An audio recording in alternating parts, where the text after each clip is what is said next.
Irmãos, nesses dias, nessa semana, nós temos tido, nessas semanas, que se iniciaram, essa segunda semana que a gente começou um tempo bom de estudo bíblico aqui na comunidade. Tem sido muito edificante para nós, tempo onde nós temos juntos sido muito edificados. E nós estávamos falando um pouco desde a semana passada sobre a criação, sobre Deus, sobre Deus criando o homem à sua imagem, à sua semelhança. Como Deus queria um homem, uma mulher que pudesse raciocinar, ser livre para amá-lo, para adorá-lo. Deus cria o homem livre, mesmo sabendo que em sua liberdade o homem poderia se voltar contra Deus. E essa semana, especificamente, nós conversávamos um pouco sobre a queda e sobre esse momento de tentação e sobre a estratégia da tentação. E enquanto nós conversávamos, o pastor Leandro lembrou da tentação de Jesus. E fiquei com essas palavras, esse texto de Mateus no meu coração, e mais precisamente um momento em que, igualmente, assim como o inimigo leva uma dúvida, um questionamento para o coração de Eva sobre a bondade de Deus, ele também faz isso com Jesus. Quando Eva é questionada naquele papo infame da serpente com o diabo,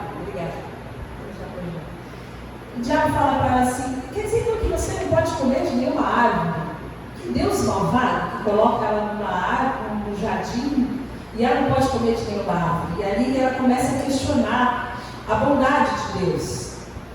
E é uma pergunta, um questionamento que no início da tentação de Jesus é levado para o deserto para ser tentado. Você pode confirmar isso na sua Bíblia, Mateus 4.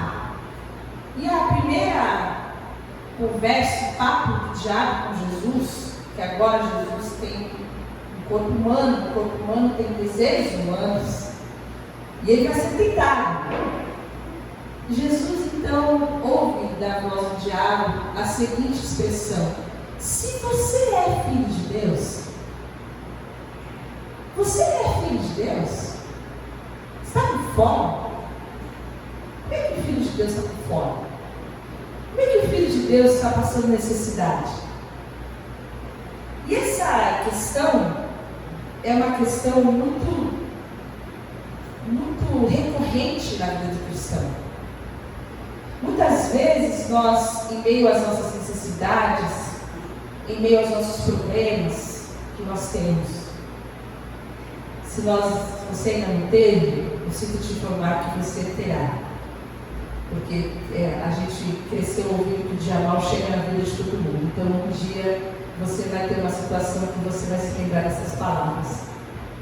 Há uma tendência nossa de pensar: poxa, será que Deus me abandonou? Por que Deus permite que eu esteja nessa situação? Cadê a bondade de Deus?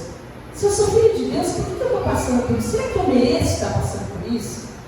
E esse é o início da cantileira do diabo ali na conversa com Jesus. Quando ele fala para ele: se você é o filho de Deus, então você está passando fome. Por que é que você não manda que essas pedras se tornem pães? E essa situação, essa tentação acontece porque naquele momento Jesus estava vulnerável. E é exatamente esse momento da tentação. O momento dos nossos problemas, o momento das nossas dificuldades, são momentos de vulnerabilidade. Nós conversávamos juntos nessa quinta-feira que a tentação é um momento onde nós somos atraídos, de acordo com Tiago 1,14, somos tentados pela nossa própria cobiça. Nós somos seduzidos, nós somos fisgados pelos nossos desejos, nossas necessidades. Então, nos momentos das nossas vulnerabilidades, quer sejam elas emocionais, quer sejam elas carnais, quer sejam elas físicas, quer sejam elas emocionais ou espirituais. Essa vulnerabilidade vai ser o lugar, vai ser a porta pela qual o diabo vai nos tentar, com que ele vai ter uma possibilidade de falar aos nossos ouvidos com uma vozinha: mas você não é filho de Deus? E por que é que você está numa situação tão vulnerável? E esses nossos desejos estão ligados muitas vezes às situações que nós estamos passando. Há um texto também que fala sobre tentação, em 1 João 2,16, que fala que tudo que existe no mundo, que são as paixões da carne, a cobiça dos olhos, a ostentação dos bens, ou outra versão vai dizer a soberba da vida, elas não provêm do Pai, mas elas vêm do mundo. E nós falávamos essa quinta-feira, quando a gente falava da queda, lá de Gênesis 3, que é uma estratégia revelada para a gente não cair, da forma pela qual o diabo vai entrar na sua vida te tentando. E ele entra por um desses 3 caminhos, uma dessas 3 portas que a gente abre, que são os desejos, que a Bíblia lista ali como paixões da carne, que são os nossos apetites, os nossos desejos, nossas necessidades carnais, físicas, a cobiça dos olhos, aquilo que a gente deseja ter, deseja possuir, aquilo que os nossos olhos veem, aquele tempão que a gente gasta fazendo compra nos carrinhos da internet de coisas que a gente nunca compra, que a gente nunca conclui, de coisas que a gente quer ter, de coisas que os nossos olhos veem e que a gente quer possuir. E mais do que isso, a arrogância, a soberba, o orgulho.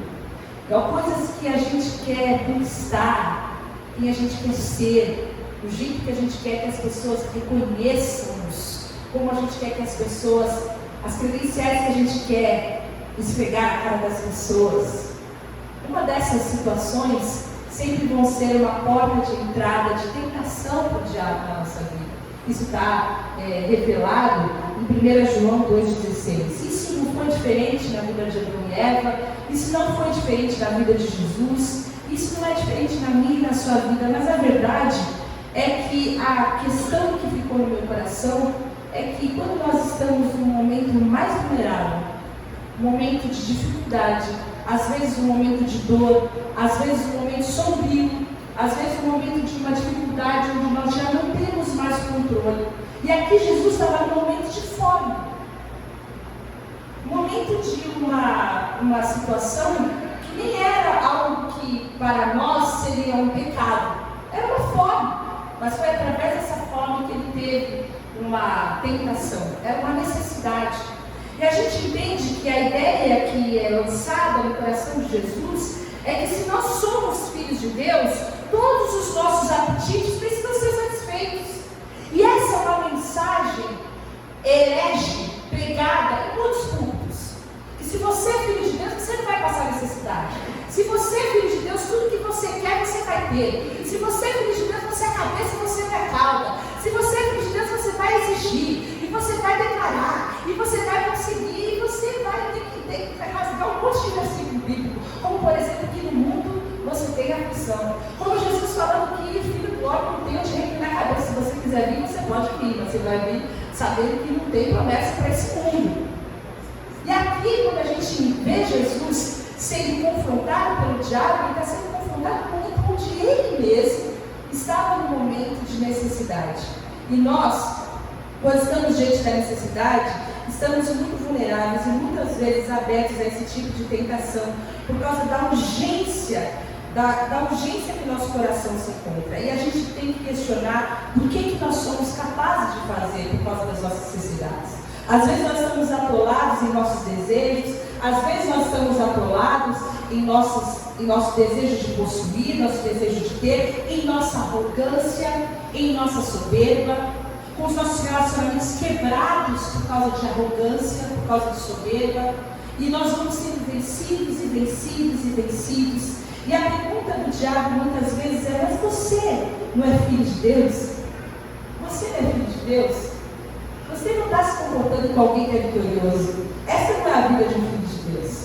Uma pergunta muito semelhante também ouvia Davi quando estava num momento de necessidade, num momento sombrio, num momento de profunda angústia. Isso está lá em Salmos 42, versículo 3. Davi ouve, onde está o teu Deus? Esse capítulo, um capítulo muito lindo. Nesses dias, são dias que os estudiosos dizem que provavelmente foi o período onde ele estava no deserto, fugindo de Absalão. Ele ouve com um coração angustiado: aonde está o teu Deus? São dias onde nós estamos sozinhos, onde nós estamos questionando: por que Deus não está comigo? Por que Deus não me responde? Por que Deus não abre a porta? Por que Deus não cura? Por que Deus não liberta? Por que Deus não traz salvação? Por que Deus não faz um milagre? Por que Deus não traz para perto? Por que Deus não reconcilia? Por que Deus não levanta? Por que Deus não faz? Porque se Deus é bom, porque se Deus tudo pode, por que eu estou passando por essa situação? Quantas vezes nós questionamos e caímos nessa ladainha infame que tem origem, nós aprendemos aqui em Mateus 4, tem origem nas vozes e nas cantilheiras do diabo. E nós, então, precisamos entender que nesses dias que parece que Deus não está conosco, que Deus não nos ouve, que Deus não nos vê, que Deus não se importa, nesses dias que nós não entendemos cadê o nosso Deus, nós precisamos lembrar que Deus, nosso Deus, Ele nos chama de filhos. Além de ser o nosso Deus Todo-Poderoso, nosso Deus que reina, nós também somos chamados de seus filhos amados. Quando nós entendemos então o que significa ser filho de Deus, o que significa ser filho amado de Deus, e ser filho amado de Deus é muito mais do que ter as nossas necessidades físicas satisfeitas, nós vamos encontrar o amor de Deus. E eu queria te dar então 3 coisas para que você guarde no seu coração, para que no momento onde você tiver a tentação de questionar o amor, a bondade e a misericórdia de Deus, no momento de aflição, no momento de angústia, você guarde essas verdades da palavra de Deus. A primeira coisa que você precisa ter a convicção é do amor incondicional do Pai. Eu quero ler com você alguns versículos. Esses versículos estão em Romanos 8 e diz o seguinte: eu considero que o nosso sofrimento de agora, esse sofrimento que nós passamos aqui na terra, não é nada comparado com a glória que Ele nos revelará mais tarde. Que podemos dizer diante das coisas tão maravilhosas: se Deus é por nós, quem será contra nós? Se Ele não poupou nem mesmo seu próprio Filho, mas entregou por todos nós, acaso não nos dará todas as outras coisas? O que nos separará do amor de Cristo? Serão aflições, ou calamidades, perseguições, fome, miséria, perigo ou ameaças de morte? Mas apesar de tudo isso, somos mais que vencedores por meio daquele que nos amou. Estou convencido de que nem morte, nem vida, nem anjos, nem demônios, nem o que existe hoje, nem o que virá no futuro, nem poderes, nem altura, nem profundidade, nada em toda a criação jamais poderá nos separar do amor de Deus revelado em Cristo Jesus, nosso Senhor. Nada. Há uma verdade absoluta que precisa estar gravada no nosso coração: as dificuldades não podem nos separar do amor de Deus. Quem falou isso foi Paulo, e a gente nem de perto passou por um texto daquilo que ele passou. E ele pergunta: olha, me responde, será que são as aflições, e as calamidades, e as perseguições, a fome, a miséria, o perigo, as ameaças de morte, isso não separaria jamais Paulo do amor de Deus? Porque ele sabia, ele tinha por certo o Deus e o amor do Deus em que ele cria. E nós precisamos estar seguros desse amor, seguros que em todas as situações nós somos vencedores por meio daquele que nos amou. A segunda coisa, além de sabermos que nós somos amados, que Deus não poupou nem o seu próprio Filho por amor a nós, que nós temos nele todas as coisas, que Ele é um Deus de amor, de graça e misericórdia. A segunda coisa é que nós precisamos estar saciados nele. Nós precisamos ter a nossa alma saciada nele. A resposta que Jesus dá para o diabo, quando o diabo fala para ele: escuta, você não é filho de Deus? Filho de Deus fora. Porque se não pega essa pedra aí e não faz essa pedra virar pão? Jesus responde para o diabo: não é só de pão que vive o homem, mas o homem vive de toda a palavra que procede da boca de Deus. O homem vive, deixa eu ver se eu trouxe esse versículo que eu trouxe. O homem vive, o homem se sacia, o homem se alimenta. O homem, ele está nutrido, ele está pleno da presença gloriosa do Senhor. É isso que nos nutre, é isso que nos basta, é isso que nos sacia. Eu amo uma frase do John Piper que fala que Deus é mais glorificado em nós quando estamos mais saciados nele. Quanto mais nós estamos buscando as coisas desse mundo para saciar a nossa alma, quanto mais nós estamos buscando as coisas materiais para trazer felicidade para a gente, quanto mais nós estamos buscando pessoas para trazer alegria, paz, para poder colocar em pessoas as expectativas da nossa vida, do nosso futuro, mais nós somos frustrados, porque nada nesse mundo pode trazer para nós o que só está em Deus. E a glória de Deus está quando nós estamos absolutamente satisfeitos nele, porque só em Deus é que nós encontramos a plenitude.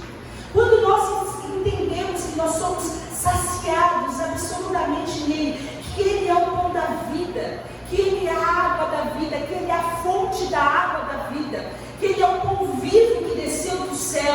Quando temos nele a alegria, quando temos nele a profundidade da eternidade, nós entendemos que ele, e é nele que está toda a glória. Aí nós precisamos questionar qual é o nível de relação que nós temos com o Senhor. A gente pode voltar o olho de novo para o Novo Testamento e entender que existiam dois tipos de pessoas que seguiam Jesus. Tinham as pessoas que seguiam Jesus porque queriam saber mais dele, queriam segui-lo, queriam aprender sobre ele, queriam viver para a glória dele, poucos deles. Mas existia uma multidão de pessoas que queriam coisas de Jesus, pessoas que queriam cura, que queriam pão, que queriam milagres. E às vezes nós estamos vivendo uma relação assim com o Senhor, a gente quer coisa material, a gente está em busca de nós mesmos. Nós estamos vivendo nessa tentação, nessa roda viva de filhos de Deus que querem só que pedras se transformem em pães todos os dias. As nossas orações só são orações sobre coisas materiais. A gente só ora por cura, a gente só ora por milagre, a gente só ora por contas que precisam ser pagas, por portas que precisam ser abertas, por coisas dessa vida. E nós não fomos chamados para isso. Nós precisamos entender que a nossa saciedade está nele. Nós devemos viver para a glória de Deus. Nós perdemos o senso da eternidade, da presença e da glória de Deus. Uma outra coisa que nós tivemos a oportunidade de ver ainda nessa semana foi o período de 70 anos do povo na Babilônia. Quando esse povo foi exilado na Babilônia, o texto disse muito claramente que o Senhor os deportou para a Babilônia. Eles foram arrastados, eles foram humilhados, eles foram presos, eles foram levados de forma violenta e truculenta para lá, mas Deus tinha um propósito no meio dessa angústia, no meio de toda essa necessidade, no meio de toda essa dor que esse povo passou nesses 70 anos da Babilônia. O texto diz muito claramente que nesse momento o coração daquele povo voltou os olhos para o Senhor. Nesse momento que eles passaram a orar, nesse momento que eles passaram a buscar o Senhor, porque eles tinham se perdido, o coração, eles tinham se perdido na esperança de viver uma intimidade com o Senhor. E a palavra de Deus, deixa eu ver se eu trouxe esse texto, eu não trouxe, mas os versículos que nós conhecemos sobre buscar o Senhor e conhecer o Senhor enquanto se pode achar, sobre Deus ter pensamentos de paz e não ter pensamentos de mal, estão todos lá em Jeremias 29, você pode ler esse texto depois. A maior necessidade que nós temos, irmãos, não são sobre coisas materiais. A maior necessidade que nós temos é de um relacionamento pessoal com o Senhor. Porque depois vai chegar um dia que todas essas coisas vão passar. Quando você tiver os seus últimos dias, você tiver que ser enterrado num quadradinho, numa caixinha pequena, você não vai levar absolutamente nada desse mundo. Mas você vai levar a construção da sua relação com o Senhor para a eternidade.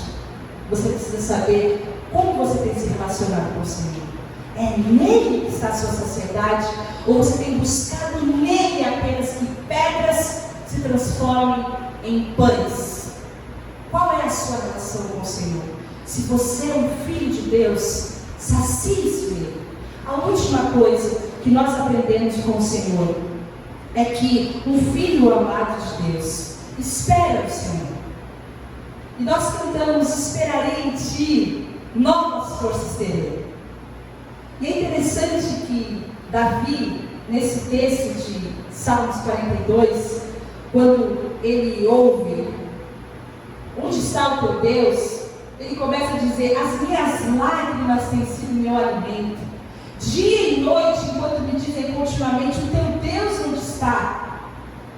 Onde está o teu Deus? É muito parecido para mim, isso é muito semelhante com você, filho de Deus. Escuta, cadê a bondade de Deus?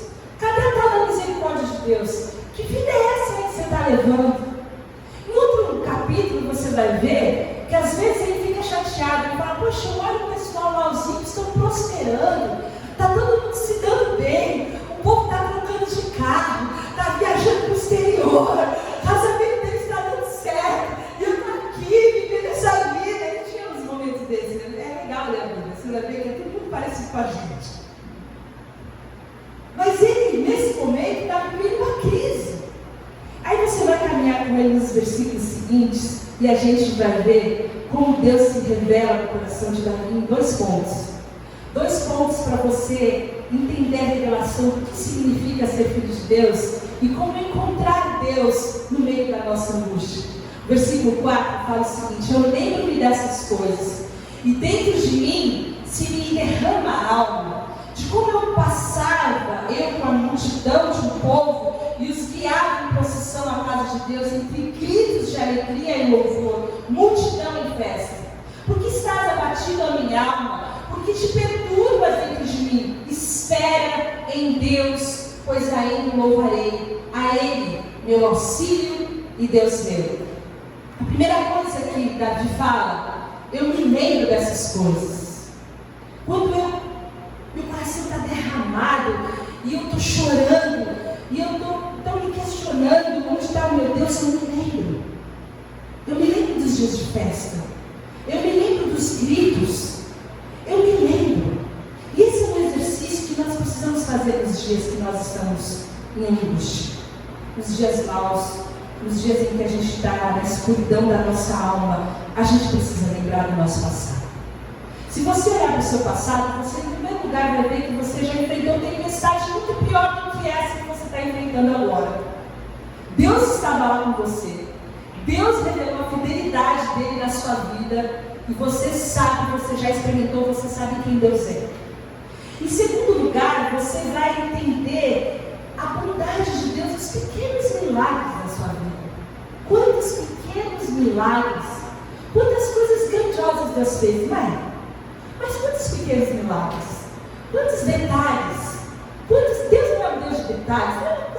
Gente, o nosso Deus é um Deus de detalhes. Se nós podemos ter a confiança em Deus, faça esse exercício. Quando você estiver com a sua alma angustiada, você estiver desanimado, você estiver sem força, e você não vê saída, você não sabe o que você não souber o que você vai fazer, lembre-se dos dias em que o Senhor esteve com você, porque o nosso Deus continua sendo bom, o nosso Deus continua sendo Deus. A minha irmã tem uma música que eu gosto muito, que fala que no meu passado a tua mão me sustentou, no meu presente eu conto com o seu grande amor, e no futuro eu tenho a esperança de viver eternamente em tua presença, meu Deus. No meu passado a tua mão me sustentou. Eu olho para trás e vejo a tua mão me sustentando. Quando a gente era pequena, a gente tinha aquela poesia dos passos na areia. Você lembra dessa poesia dos passos na areia? Só tinha um espaço, você ia andando, eu estava te carregando no colo. Era essa presença gloriosa do Senhor. A segunda coisa que o salmista fala é sobre esperança. Eu quero lembrar com você de Lamentações 3:21. Porque quando você traz à memória quem Deus é, você enche o coração de esperança. Davi está fazendo isso também. Eu me lembro dos dias de festa. Eu me lembro dos gritos de júbilo. Eu me lembro de eu entrando com o povo todo em procissão. Eu me lembro, eu estou aqui sozinho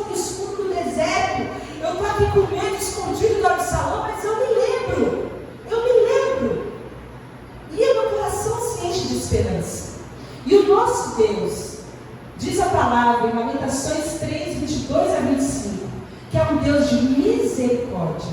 As misericórdias do Senhor são a causa de não sermos consumidos, porque as suas misericórdias não têm fim, elas se renovam a cada manhã. Grande é a tua fidelidade. A minha porção é o Senhor, diz a minha alma, portanto, esperarei nele. Nós podemos esperar no Senhor, por isso que o salmista fala: espera em Deus, pois ainda o louvarei, a Ele, meu auxílio e meu Deus. É isso que significa ser filho de Deus. Ser filho de Deus é muito mais do que ter as nossas necessidades humanas, as nossas necessidades materiais saciadas, é ter a nossa alma aquietada nos braços do Pai. É ter a nossa alma aquietada nos braços daquele que é mais poderoso do que nós. E muito mais, é sabermos que não fomos nós que escolhemos ser seus filhos. E eu amo esse versículo que fala que a todos quanto receberam, Ele deu-lhes o poder de serem feitos filhos de Deus, aos que têm o seu nome, os quais não nasceram do sangue, nem da vontade da carne, nem da vontade do homem, mas de Deus. Nós só estamos aqui porque Deus nos escolheu. Nós nascemos da vontade de Deus. Nós somos seus filhos por causa da vontade dele. Ele é que sustenta a nossa filiação. Ele é que sustenta a nossa sorte. Ele é que sustenta a nossa relação. Ele sustenta o nosso amor com bondade, com misericórdia, com fidelidade.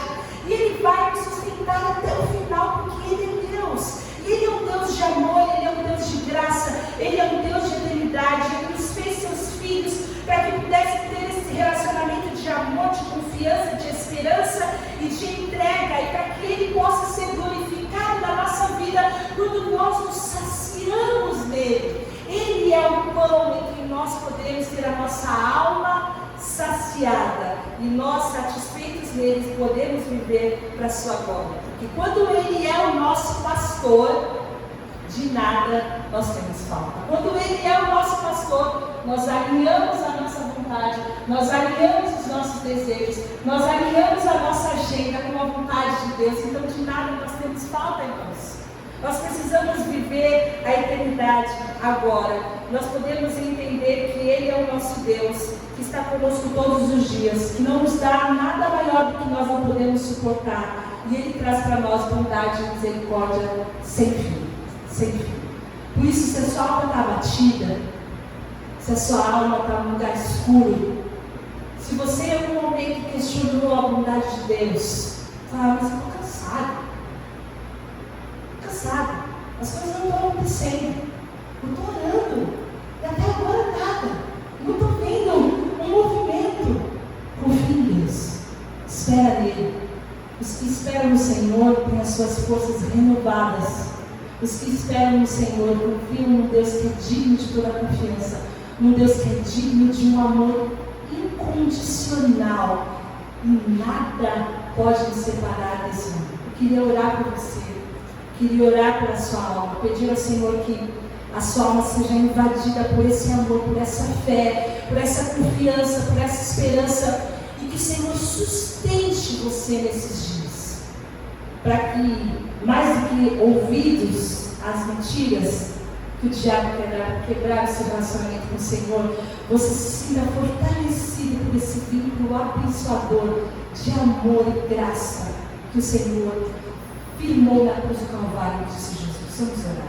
Nós te agradecemos, Senhor, pela prova do teu amor, que é